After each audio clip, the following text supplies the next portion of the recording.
Okay, this video is an inheritance and how it relates to the attributes that we've been looking at as part of the Python data model. I'd like to begin by just reiterating something that we saw before. I'll comment these out and just talking about the do class. If I print the dir of do, I'm going to see a list of attributes that include the two attribute and two or variables that we defined in do this and do var. So comes a question, what are all these other attributes doing there? Similarly, we could create an object of do and we could set an attribute in the in the instance, in the object, and then we can do a dir of the object and see that same long list with A, which is the attribute that we set in the instance, with do this and do var, which are part of the class. And we said that before, since the object has access to the class attributes, it can use them at any time. But we also see this long set of attributes. And that's a little curious, since dir is telling us, what did we say dir does? It shows us all attributes that are available to an object. So what this implies, of course, is that it shouldn't be surprising, since we said it's the rule, that O has access to do var and do this, because that's how instances work. Instances have access to the class attributes, or the class variables. But again, we're left with this question about most of the attributes that you see here. What are they and why are they available? And what does it mean that they are available? Well, I'd like to discuss inheritance. And I'm going to show you here one class that inherits from another.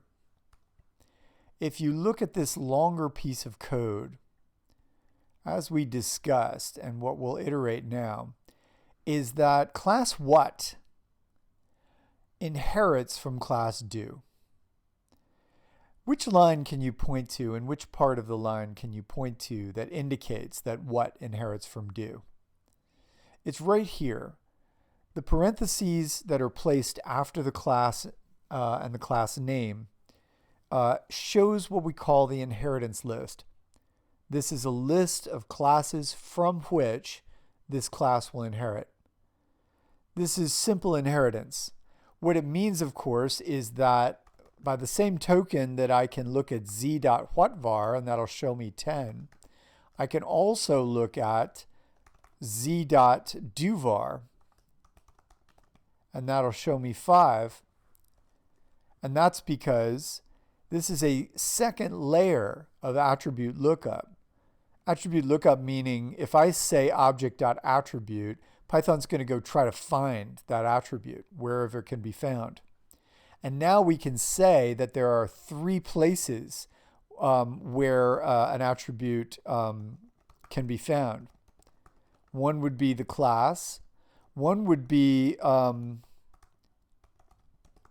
inherited class. And get this, if I say z.aaa equals 5, or equals, let's say, 15, and I print z.aaa, where is that attribute coming from?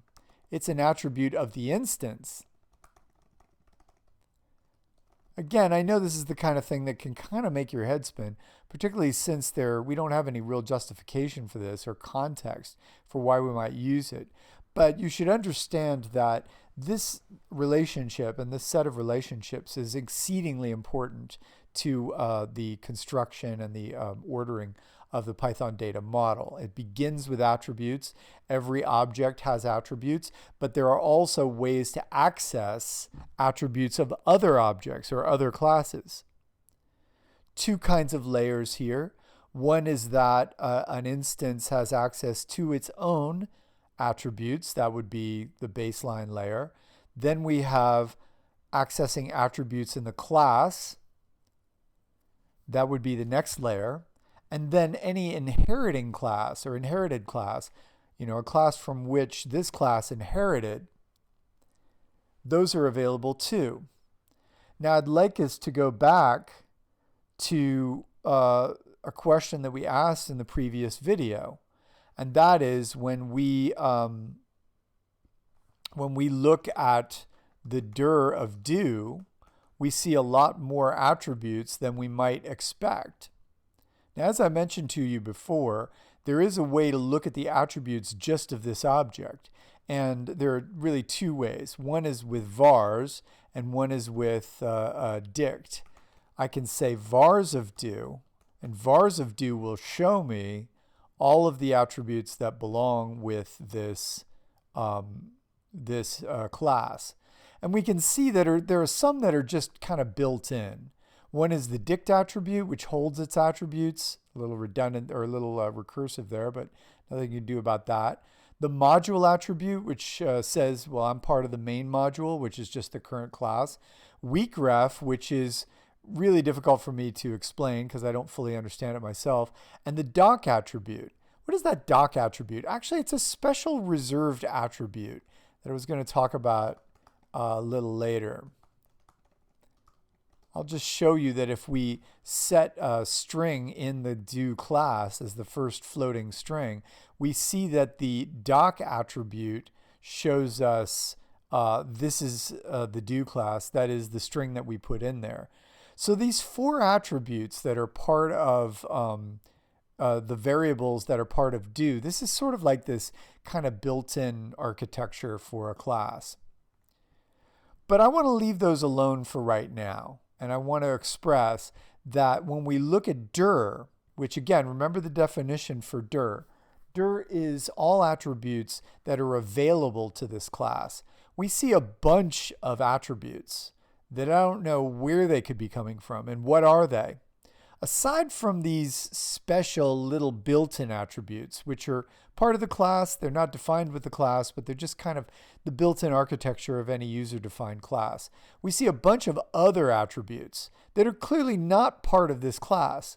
How do we know? Because vars didn't show them to us. Again, vars shows us attributes that are part of this object, and dir shows us attributes that are available to this object. So where could these attributes be coming from? Well, don't forget, we just mentioned that there's a second or a third layer when we're looking at, or at least a previous layer that we can look at when we're looking at attributes. Remember we said what those layers were.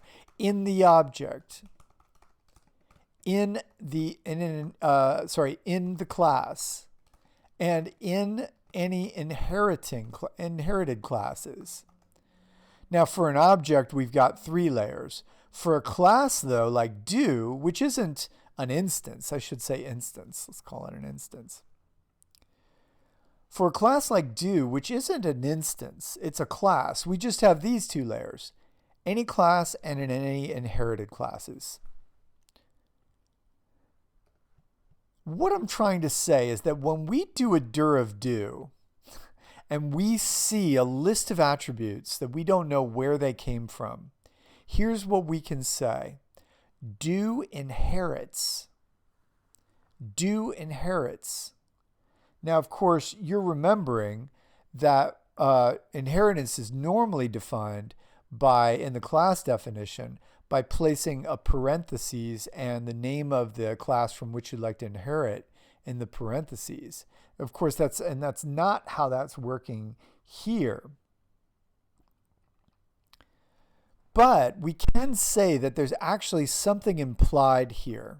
Something that used to be required as of Python 2, and now is, since it's already built in, they don't make you write it, but basically do inherits.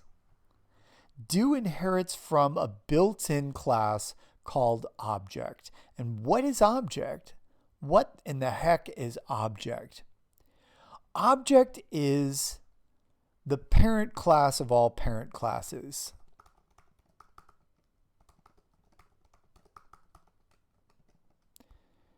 Every class either inherits directly from object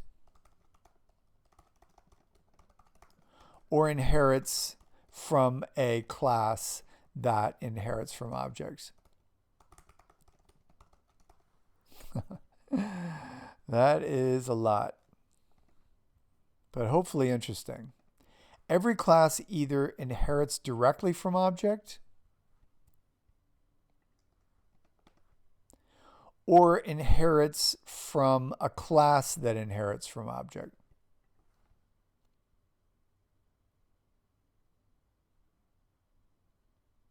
So what is object?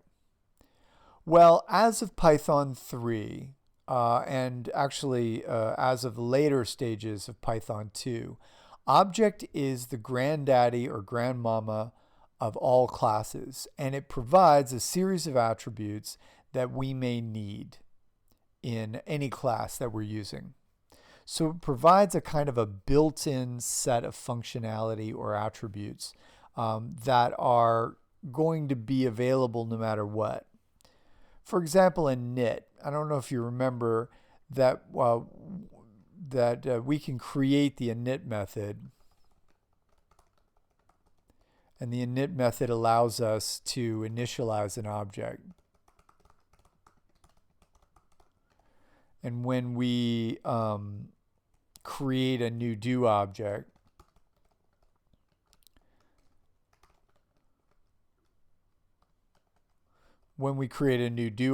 I'll just do this here and then just exit. Why not? We see initializing a do object because init gets called anytime an instance gets created. Now, what's strange, or what's initially seems kind of strange about this, is that if init isn't there, then it won't get called. So I can do this now, and when I do this, as you can see, I run it and it says initializing a do object. Okay, great. But I can take this out so that there's no init and run it, and it will still work. It's not printing anything because we're not calling our own init anymore, but we've got an object and here it is. So it's a little strange actually, because if init is there, it gets called when we create an object, when we instantiate or create an instance. Init gets called, and that is a little bit magic, but we know that that's the rule. If init is there and we create the object, init will get called. But what's strange is that if init is not there, we don't get an error.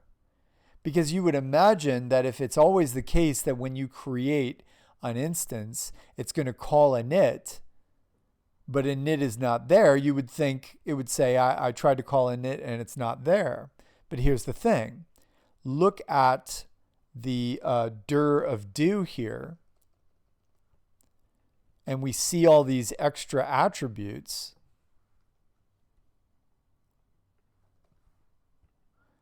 And what are these extra attributes?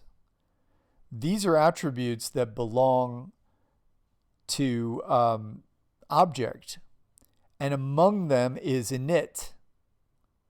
So what's happening when we instantiate a new do object, but there's no init method, it's going to the parent class and finding the parent class init.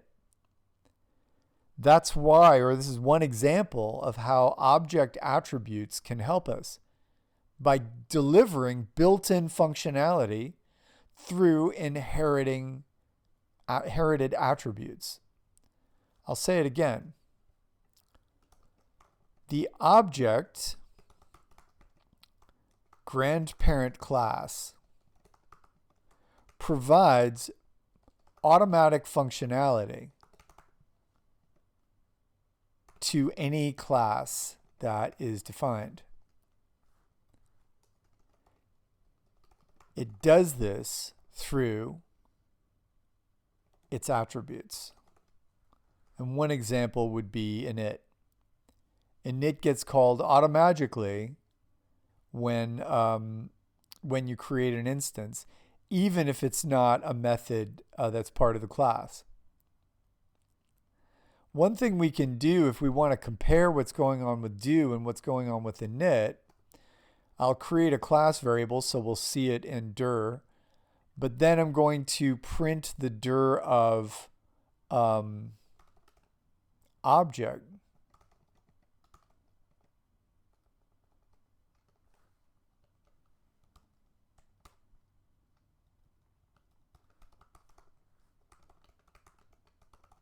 Object's always available. You don't need to define it because it's a built-in. And so when we look at the difference here between the dir of do and the dir of object, we don't see much of a difference. We have a series of attributes here that are part of object, and they're also more or less part of do, with a couple of notable exceptions, or rather I can say, oh, I just reversed it. All of the attributes that you find in object, you will find in the dir of do, because as we said, dir shows us all attributes that are available to an object. And because do inherits from object implicitly, we'll see all of do's attributes like a, weakref, dict, and doc, and those are all built into do, or they were defined in do, like a. And then we're going to see a bunch of other attributes that are from object. And again, the reason this is happening, the reason this makes sense for the Python data model is that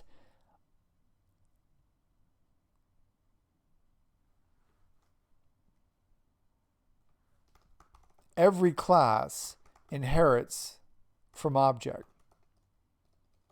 Every class inherits from object, and the object grandparent class provides automatic functionality to any class that is defined through its attributes. I'll say through its inherited attributes. Now, this may not be terribly meaningful, but it's important to be able to elucidate why we have these extra attributes floating around when we do a dir. Because some of those attributes are going to be ones that were defined in the class, but others are just mysteriously there. Mysterious until you can pull together exactly what all this means.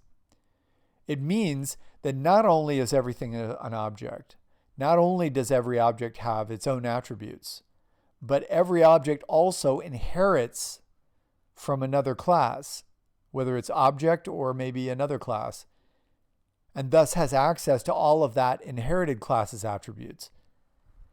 Inheritance is all about the sharing of attributes down a kind of almost genealogical tree where multiple classes can inherit from the same class. And you can have long chains of inheriting attributes from a long chain of inherited classes.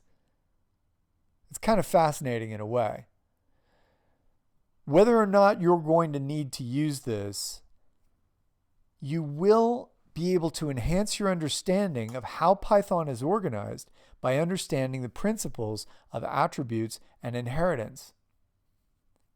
And in the future, when you see these magic attributes, you can know they're either defined in the class that you're working with, or they're defined in some class from which this one inherits, or they're just part of object. Now, we'll look at a few of these when we get to magic methods. Some of them are really necessary, and we're going to see why they're necessary.